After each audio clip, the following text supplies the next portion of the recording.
17th hardest hit city in the nation when it came to unemployment and closure of our businesses here in Santa Clarita. I think more than ever, my experience, my ideas, my background are needed in the state assembly. So I actually have a nonprofit background. I own and operate a small nonprofit preschool. So because of my experience in the nonprofit realm, I've learned how to operate on shoestring budgets, to say the least. That's part of being a nonprofit in the nonprofit world. And as a small business owner, I understand the regulations, the fees, the taxes, the constant fees and taxes that are really crushing our businesses. So I think my firsthand experience and my ability to balance a book, to run a business, and also to tackle issues important to our community are what are going to be needed day one when the assembly and gets back to work. Now, this district, as you mentioned, is is actually still slightly, it's a more registered Democratic voters, but whatever happens, I mean, there's two Republicans that made it through and are running for this assembly seat, but it's still a fairly purple district. So how do you feel that you're equipped to, and what is your background that helps you reach across the aisle and also, most importantly, represent a district that is very diverse and is probably one of the more split districts in all of LA County? Right. At the end of the day, people care about their community. They care about their child's education. They care about their job. They care about their business.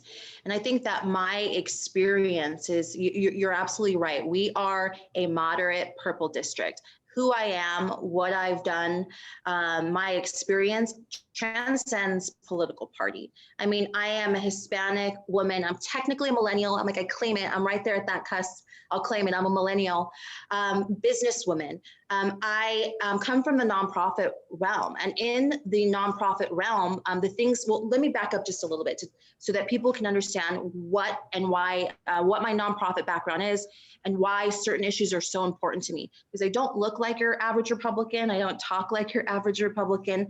And the issues that are most important to me aren't your typical Republican issues. I used to work for Congressman Buck McKeon.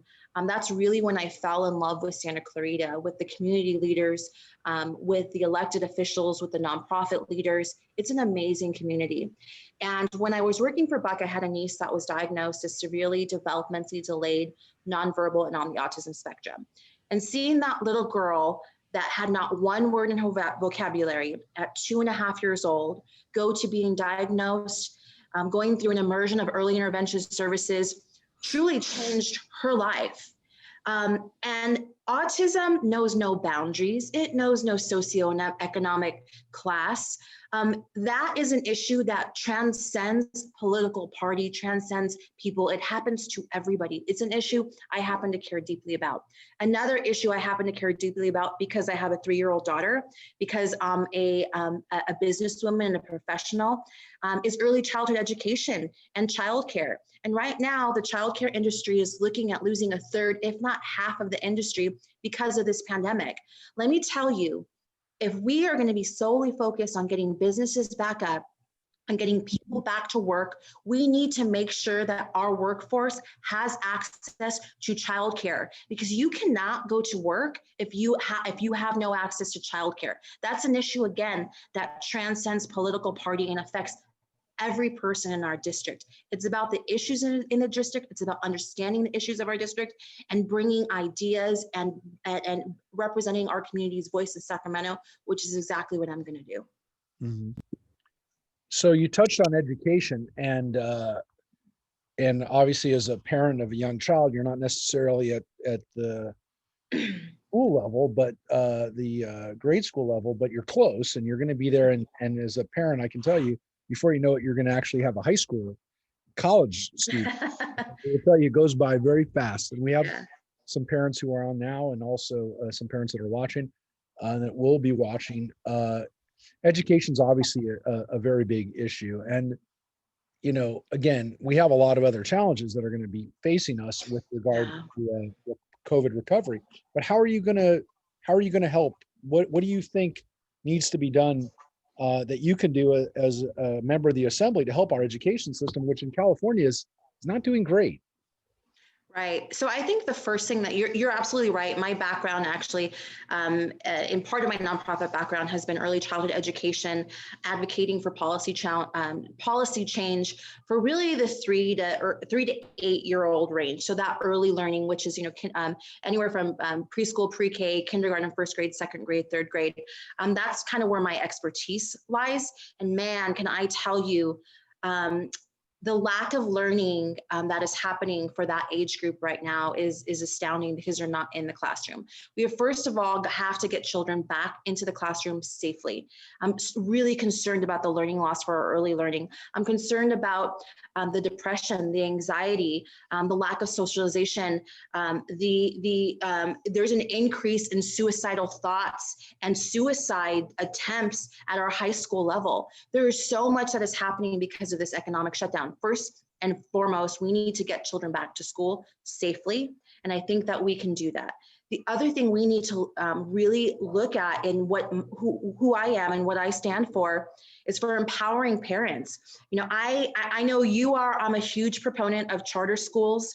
I think that we need to empower parents. We need to support charter schools.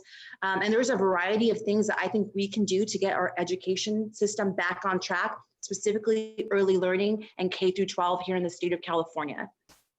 Yeah, and I think it's important for a lot of that to be done. And again, as you mentioned, because you're representing a minority, but you're also representing a political minority too.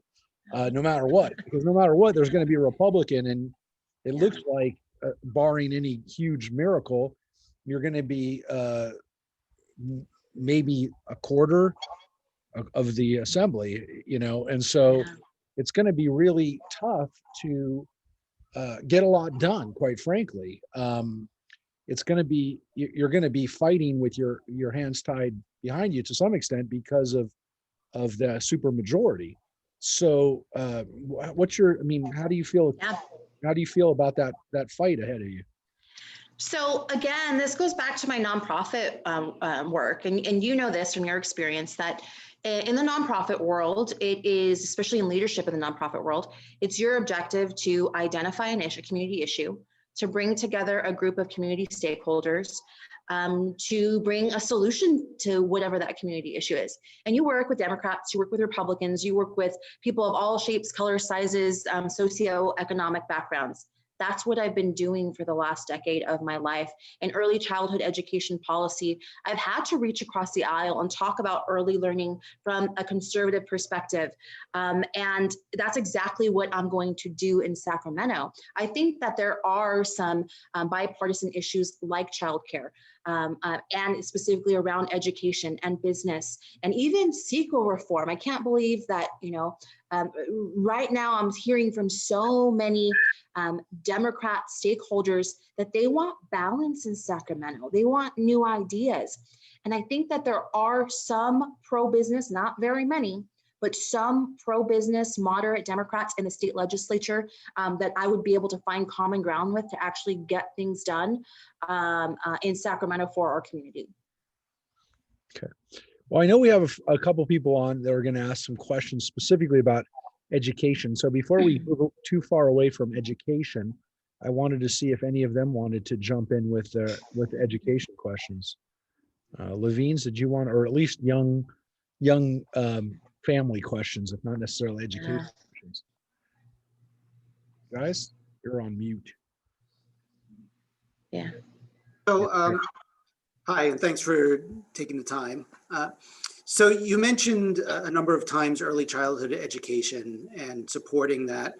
And you mentioned charter schools, but outside of charter schools, are there any specifics you can provide as to what you would prioritize, particularly in K through 12, in the current environment where the state is going to be under tremendous financial pressure? So what are you going to prioritize inside the education apparatus? Yeah, outside of making sure that they have the proper guidelines and resources to operate in this COVID world, we don't know when COVID is going away. There is going to come a point in a time where we have to get students back into the classroom, and COVID may still be a serious threat, or hopefully not a serious threat, but a threat to the point where we need to make sure that our children are prepared and our teachers are prepared. So outside of that being one of the first priorities, I think one of the things I've met with every superintendent here in the 38th Assembly District. And one of the things that I think that there's an appetite for specifically for our schools and our community is to take another look at LCFF funding, or local control funding formula, which is how school districts receive their funding. Right now, the base funding is not sufficient for our school districts. So I think that's one of the things that I can look at specifically working with our superintendents. And this is not just unique to our district, it's unique to other districts across California, as we reworking that formula to make sure we bring home the proper resources of baseline funding for our school districts. Great question. Sandy, do you have anything to add about as a now retired member of our educational system? But did you want to ask anything? I was kind of interested in knowing how you felt about vouchers and what type of education would be eligible for the vouchers. And also, I'm sure you're aware that the federal government does not fund special education, though they mandate it, and how you as an assembly person in California could help make that change. I realize you're not going to Washington, but so what you think you could do about that? Yeah, so I'll answer that first question first. You're right. The ADA, the federal government's mandates for special education are not covered. One of the things that I have been super concerned about is even during the first recession, or the 2008-2009 recession, the special needs community took a huge cut. And they have never been made whole. And in this budget that was just passed this year, they took another $89 million cut.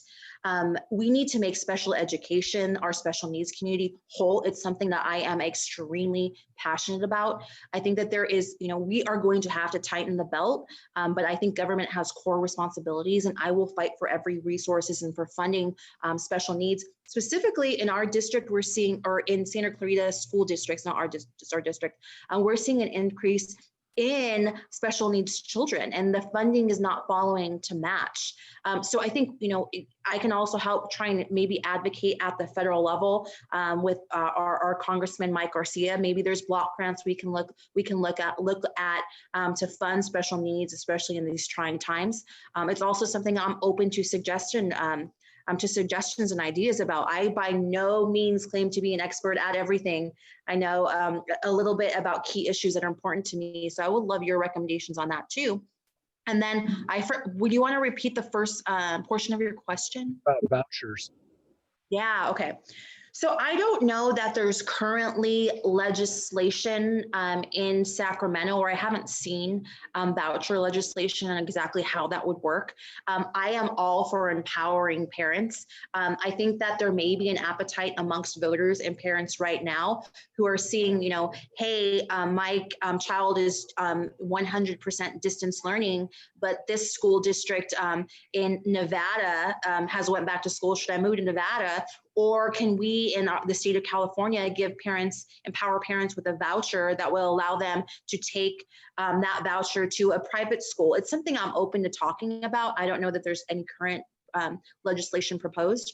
What I do know is that recent legislation passed in Sacramento by our current assemblywoman has practically decimated our charter schools. And it's interesting that one of the key things that they cut and they wanted to stop funding and expanding was distance learning. I mean, our whole system is operating on distance learning at this very moment.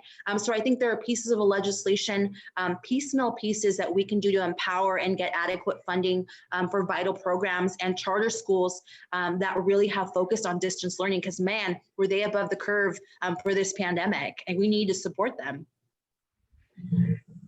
Thank you for explaining that. And I think that's a pretty accurate picture of where we are right now. But Right. at least when it comes to school choice, not a good situation in California, that's for sure. For people, for advocates of school choice, it's gotten worse in the last few years, obviously. But moving on from education, I wanted to get your take, and we unfortunately, again, we've had less questions today. We have a few less people because of the debate.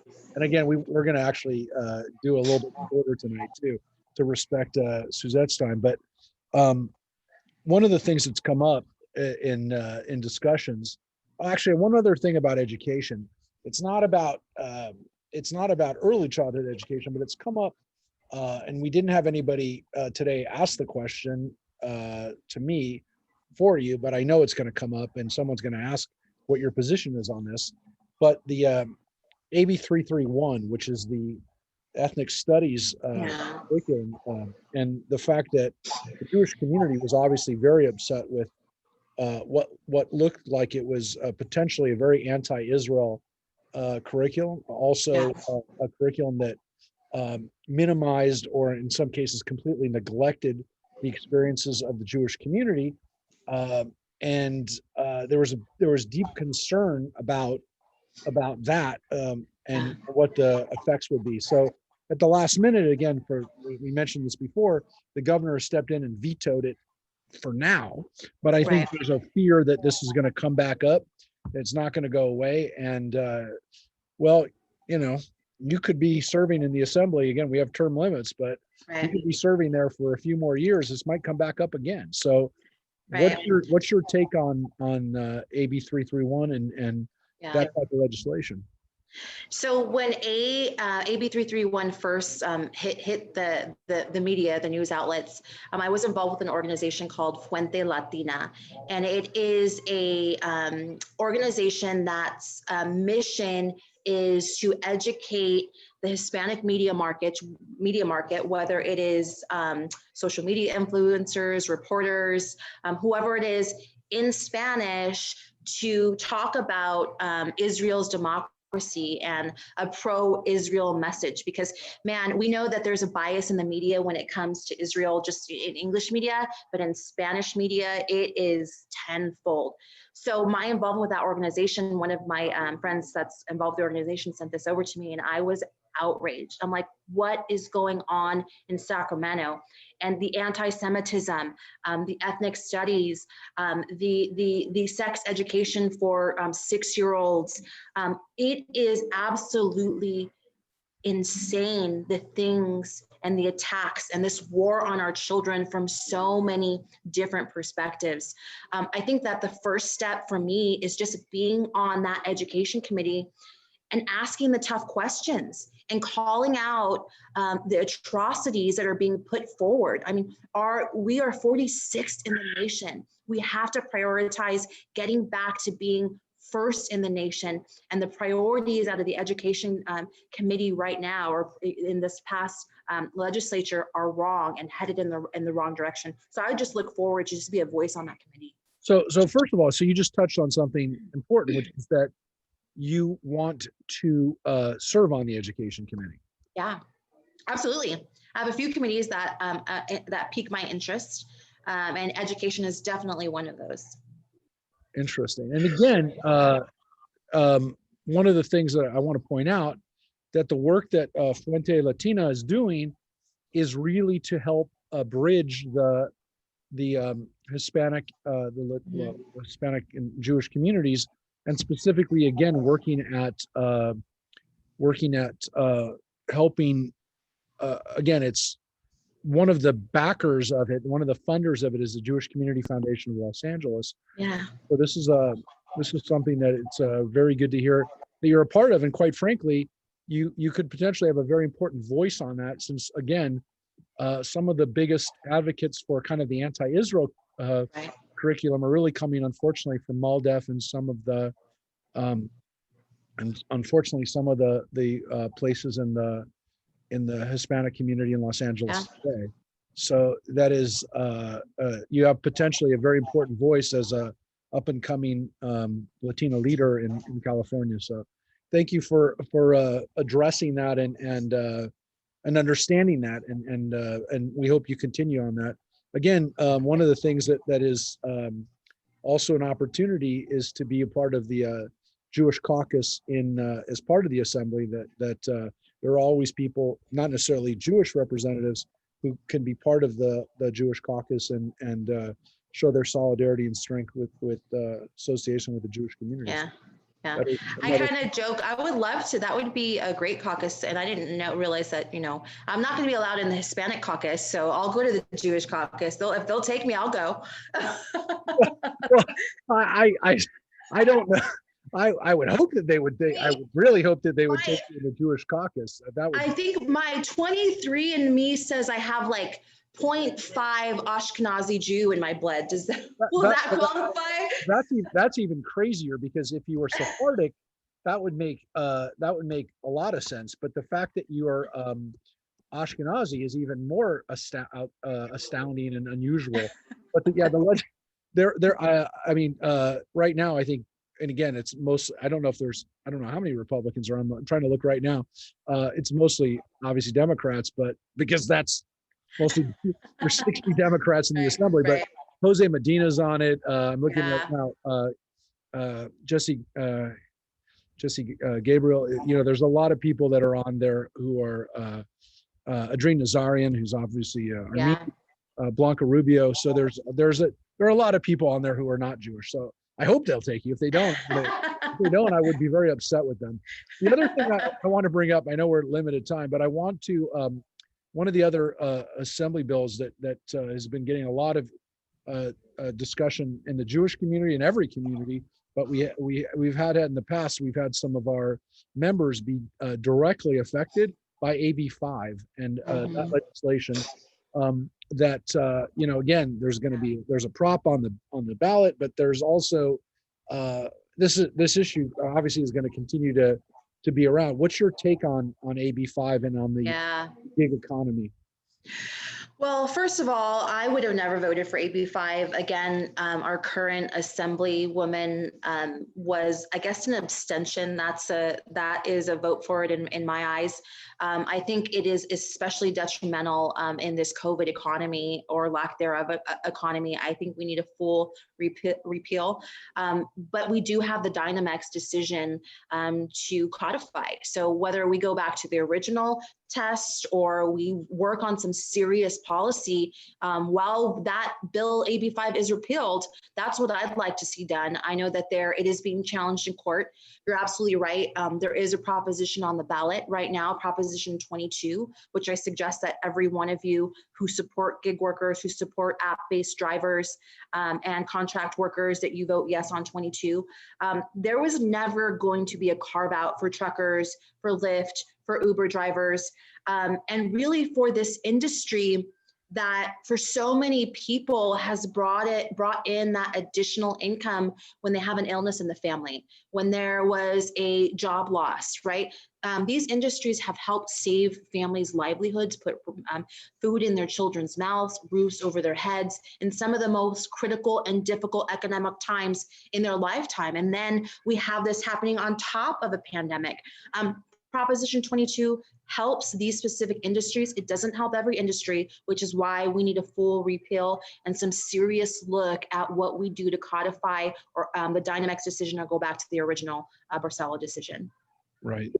Well, that is going to be a continue. I mean, I would guess, especially as we come out of this out of this COVID recover and go into a recovery, that this might even be more of an issue as people try to find some part-time work and try to rebuild their lives economically. So it's gonna, I know it's not gonna go away.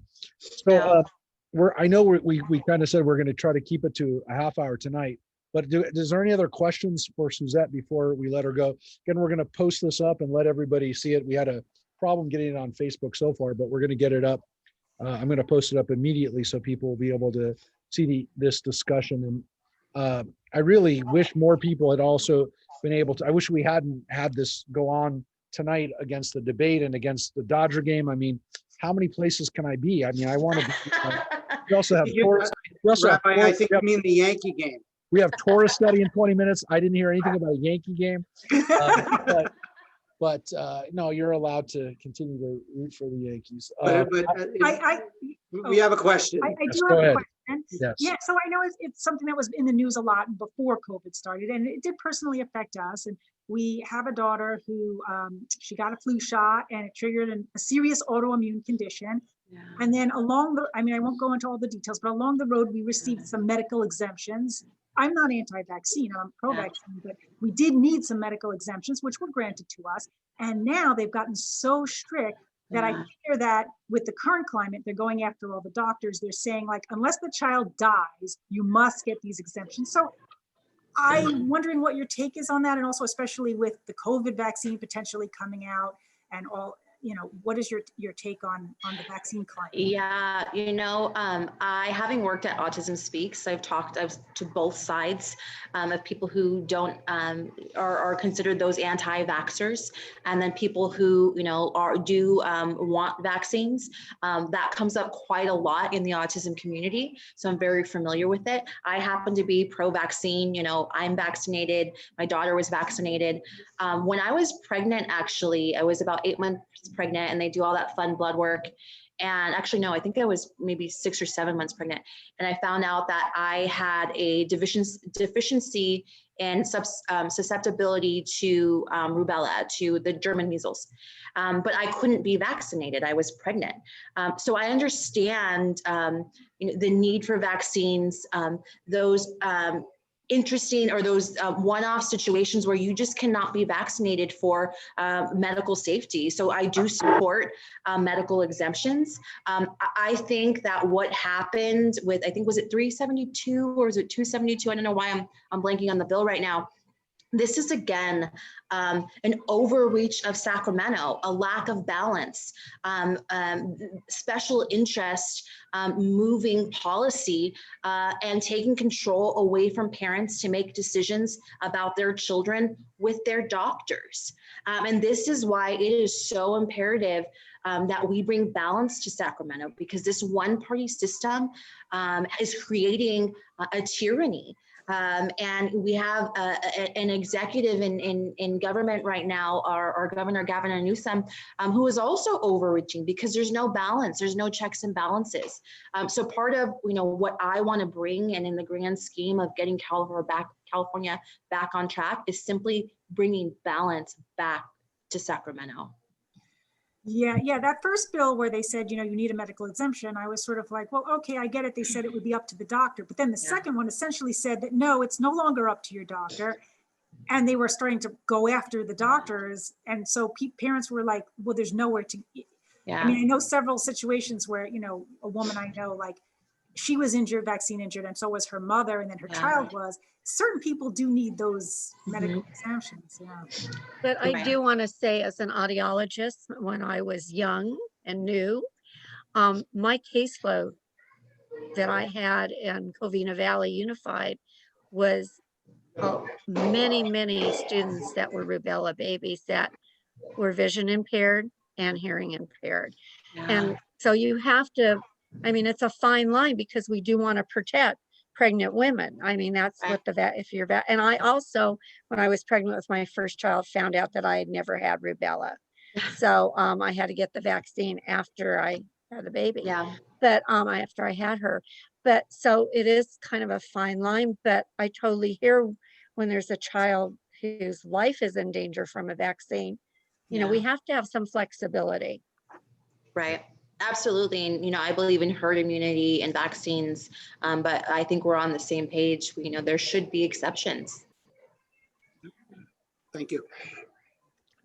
Thank you so much. All right. Well, I do. Thank you for being here. I really do appreciate it. And I apologize that, again, when we scheduled this, we thought we were giving you a good time, and we didn't know that we didn't know how much was going to be going on.